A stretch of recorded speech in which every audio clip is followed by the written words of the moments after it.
It looks almost certain John Swinney will be the next leader of this country. So, what are his plans? And why does he think he is the man to heal a bruised party?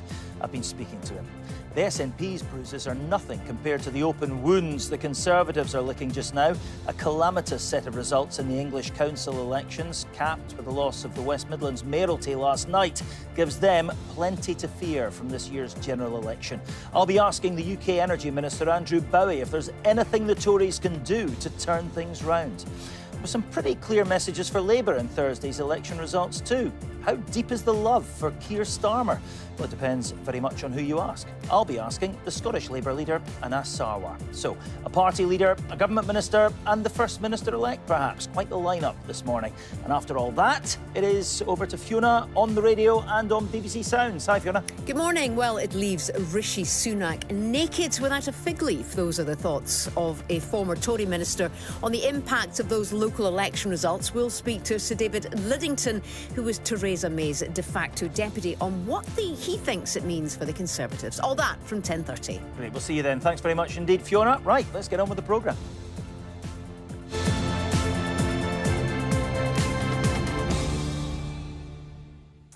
Yes, good to have you with us this morning. Loads to get into, as there always is at this time on a Sunday morning. And you can have your say on what you're seeing and hearing too. If you want to join the discussion, just use the usual hashtag, that is BBC Sunday Show.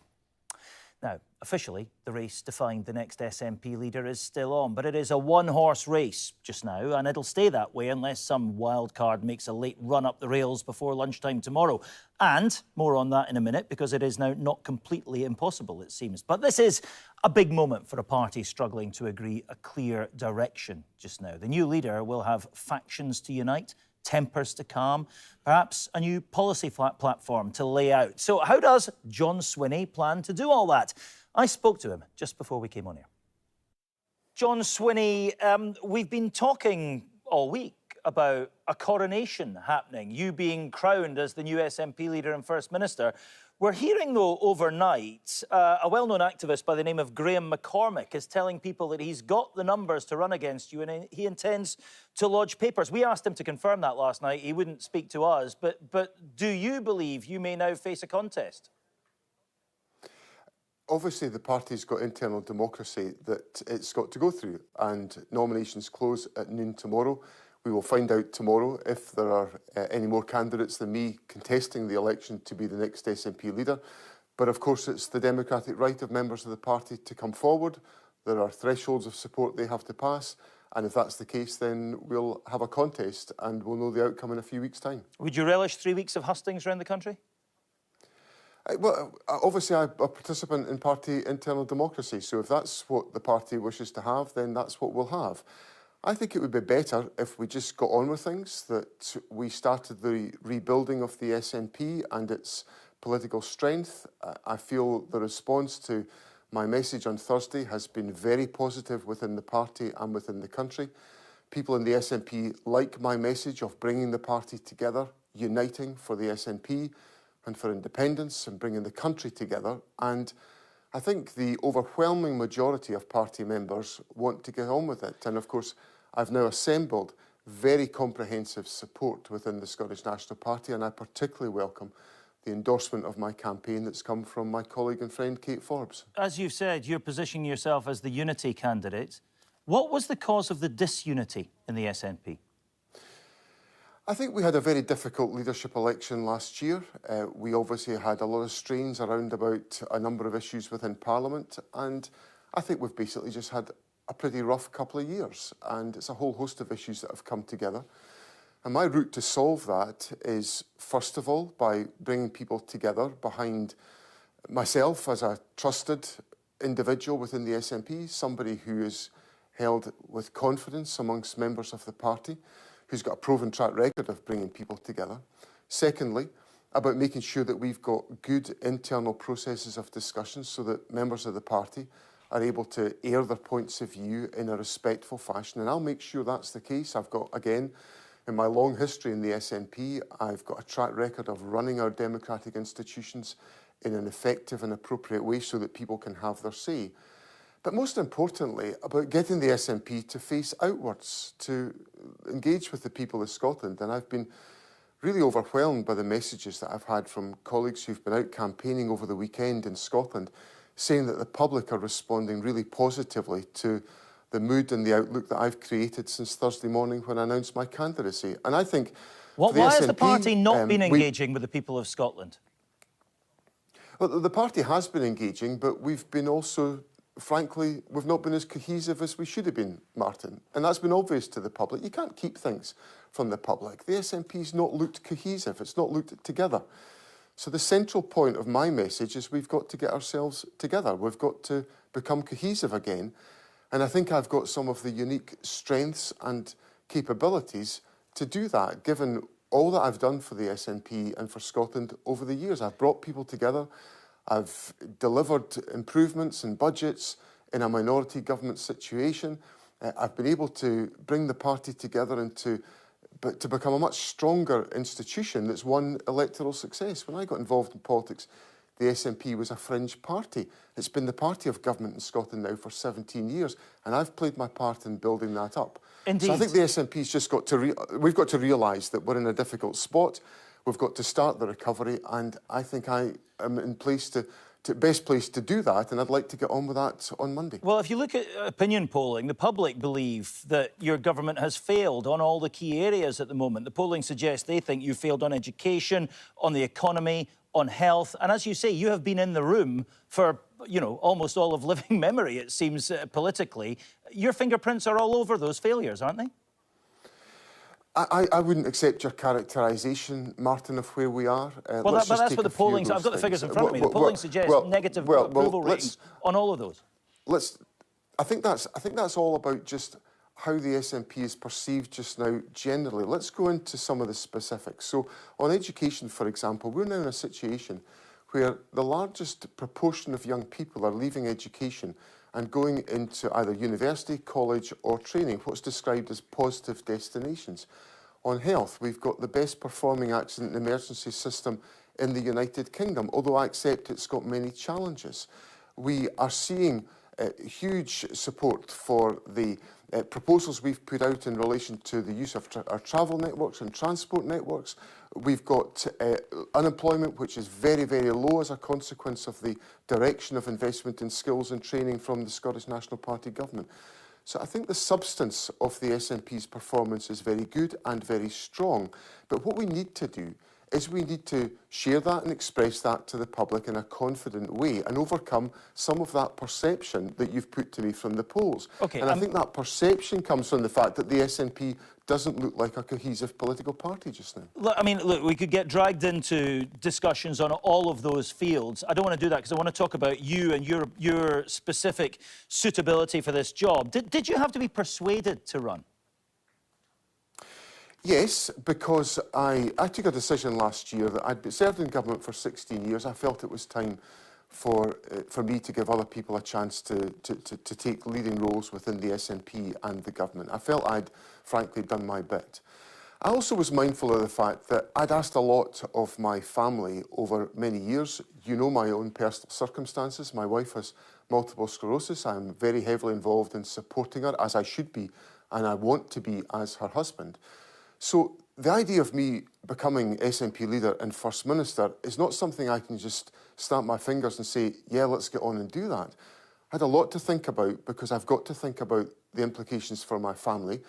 And I also had to think about whether this was right for the SNP. Now, if I'd stood last year, I would have been going into office, and I probably would have won last year. I would have been going into office pretty tired and pretty mentally and physically drained by 16 years in office.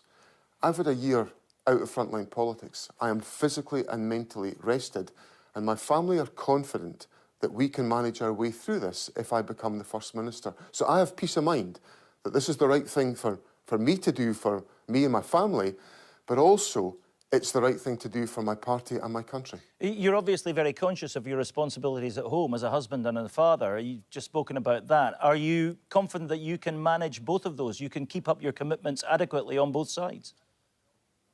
Yes, we'll have to make adjustments in our own home, and we're ready to do that. We've taken decisions about that and how we'll go about that. So, yes, I'm confident of that ability. My family are hugely supportive and want me to do this. They think it's the right thing for me and for my party and for Scotland.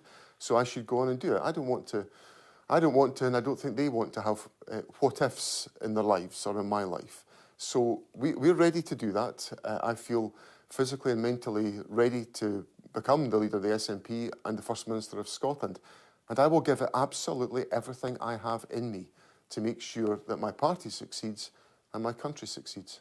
All right, well, let's talk about direction. You've said that you want to return the SNP to governing from the mainstream.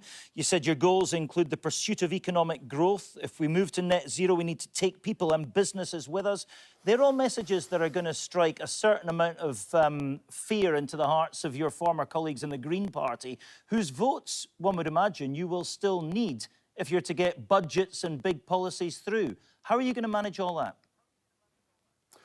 How we're going to manage it is by engaging in courteous and respectful dialogue within the Parliament. And I've set out, as you fairly represent in your question, Martin, the direction of travel I want the SNP to take forward. I believe in mainstream politics. I believe the SNP should pursue a moderate left-of-centre policy programme. That is where I come from politically, and I want to make sure that is successful. So we will bring these proposals forward to Parliament and work with others to advance those proposals. Now, do you think you can get agreements with anybody other than the Greens? I think we probably can do. I saw just the other week there, for example, the government was taking forward legislation about keeping the promise, about making sure that we deliver for children who've experience of care. And I saw our Minister, Natalie Dawn, who was taking that bill through, reach agreements with, for example, Labour and Liberal Democrat members about the amendments to that bill. She'd worked very hard to make sure that she got into a good position. But they're not going to pass a budget for you, are they? Well, I don't see why we should rule that out, Martin. In the past, I had Liberal Democrats, Labour, Conservative, Green support for budgets. I also had support from my dear late colleague Margot MacDonald. So but that's a different Parliament, Mr Swinney. It's so much more atrocious now in that Parliament with all that's happened, and especially over the Constitution. There is a belief within those parties, I think, or a conviction within those parties that they won't work with a pro-independence party and they won't pass those budgets. Do you think differently? Well, bluntly, if that's their view, that's their problem. But that won't pay teachers. It won't pay nurses.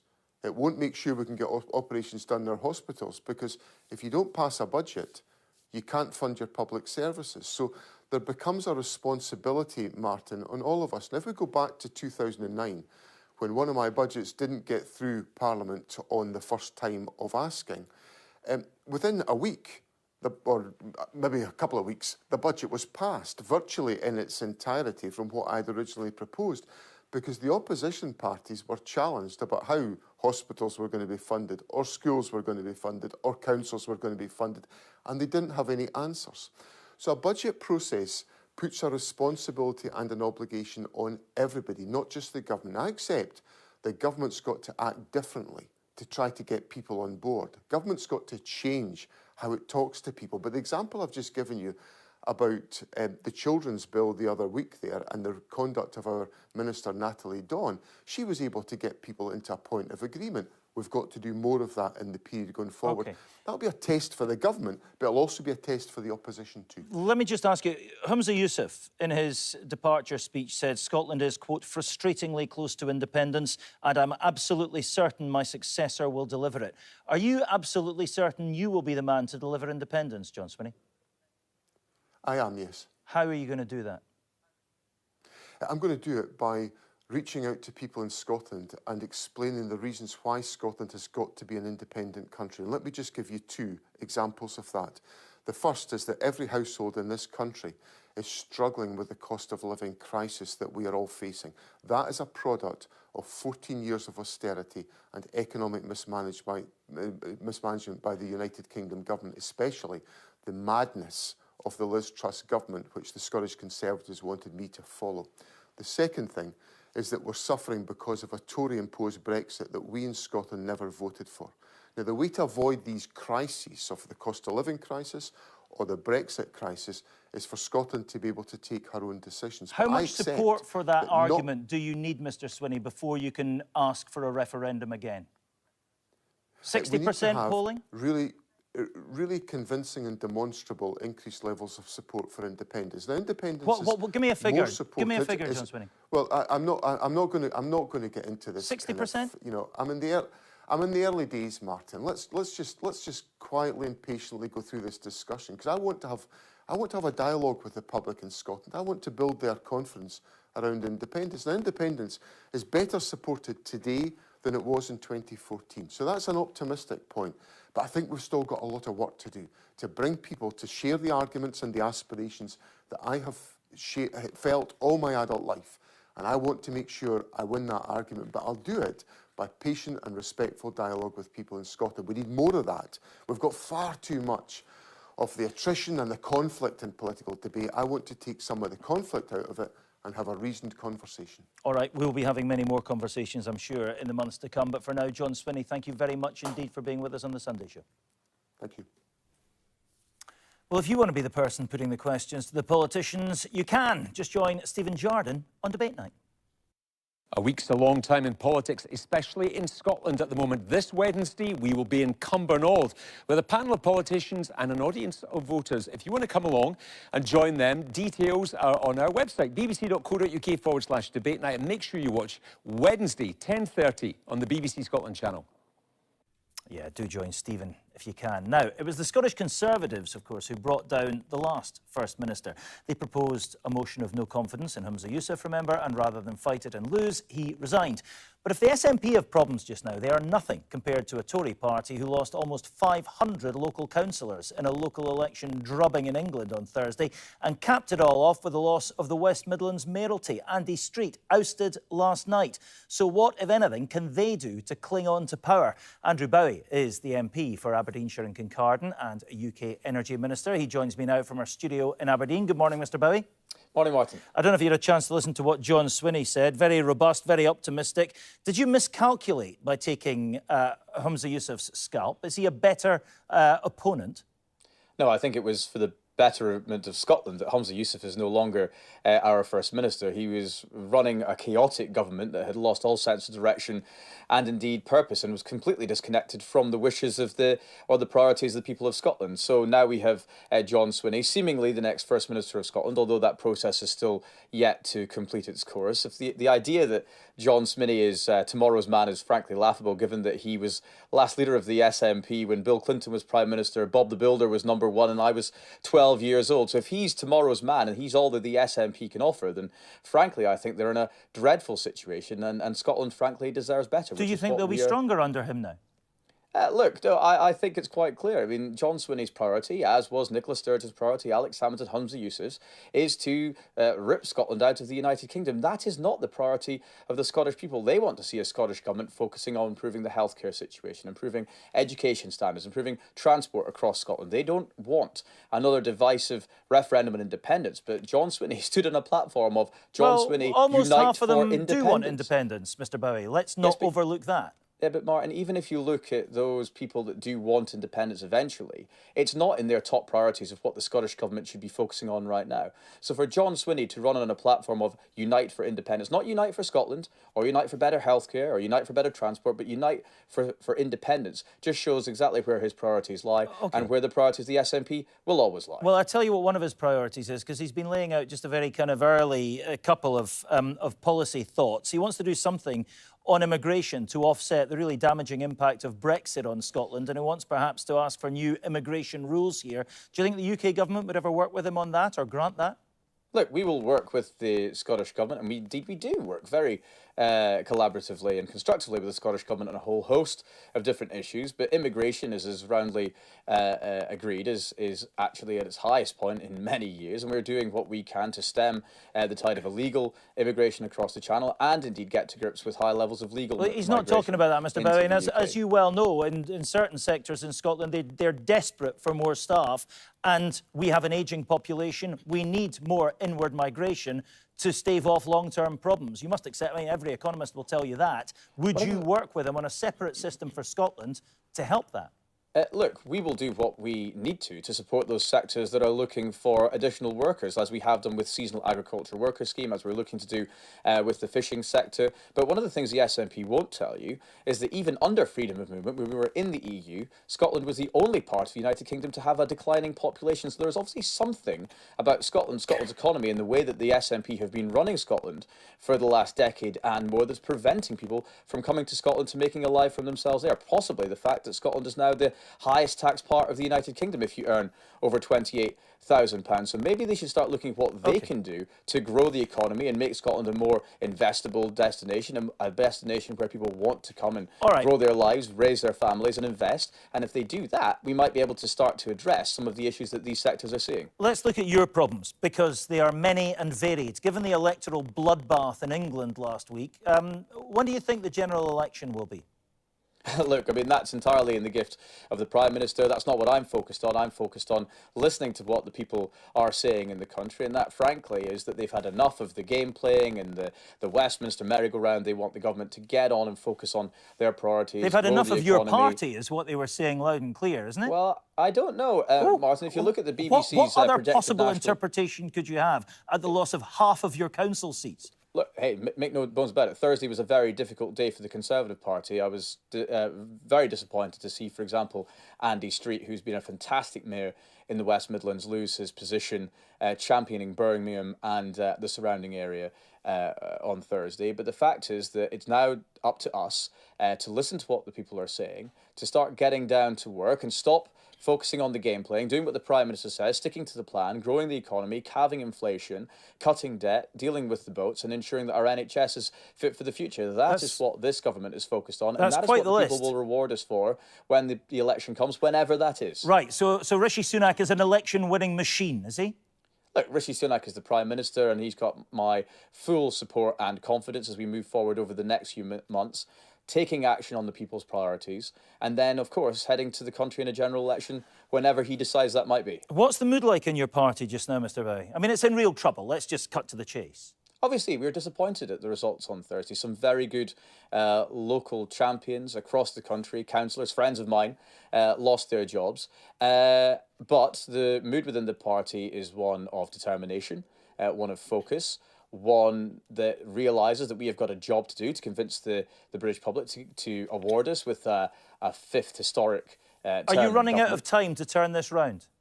Look, that will be for the British people to decide. We are only focused on getting on with the job, improving the economy of the country, improving this country, and making it sure that it is fit for the future. Summer election out of the question? One word? I mean, that is entirely up to the Prime Minister. All right.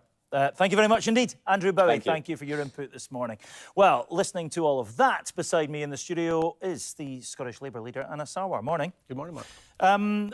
Do you think that it was a strategic mistake in retrospect getting rid of Humza Yousaf? Look, no. I mean, it's for the SNP internally to decide whether it was the right thing for them to pressure him to do what he did and everything that happened afterwards. I think the main thing here, though, is John Swinney is not Liz Truss, I'll give him that, but he is more Rishi Sunak. I think underneath this veneer, there is still a deeply chaotic and divided political party that I think has broken its trust with the Scottish people. And all of this is about managing his political party rather than running the country. I didn't hear anything from John Swinney around any new direction to, for example, fix our NHS, to get our education system back on track.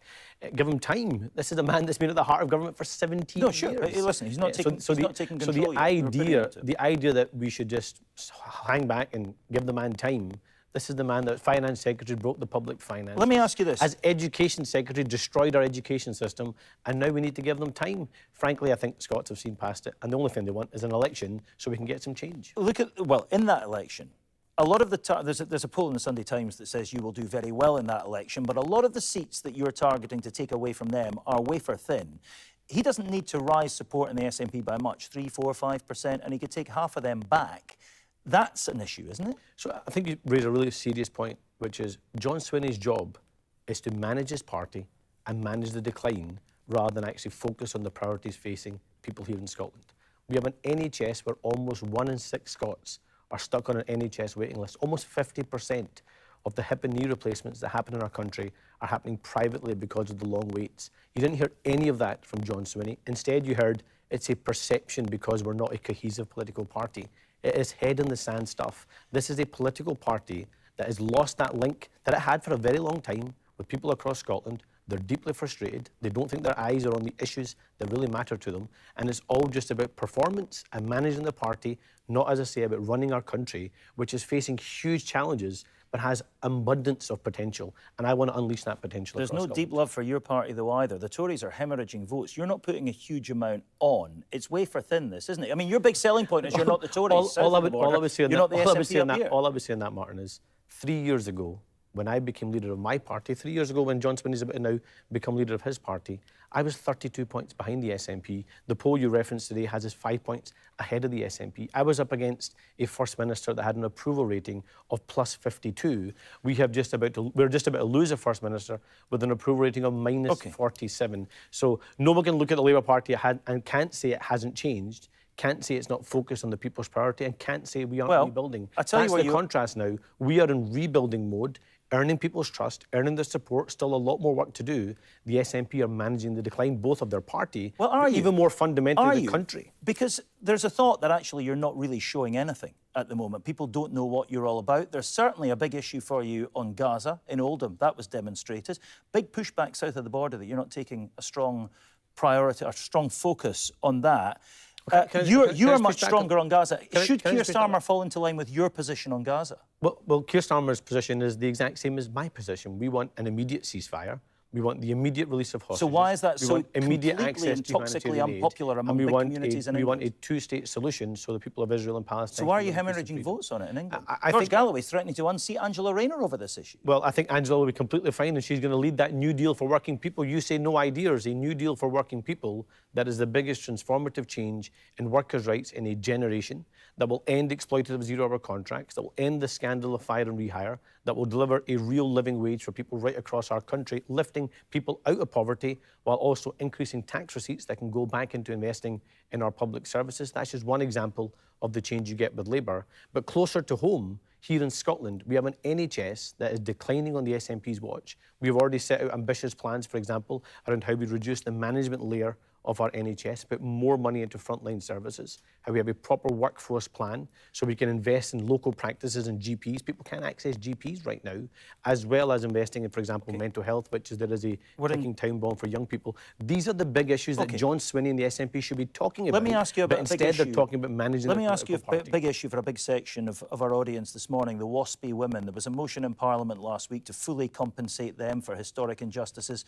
You abstained. Why? So we actually tried to add to the motion. We didn't try to change any words in the SNP motion. But you abstained. You didn't give your votes. That doesn't help them. But it's important to recognise why.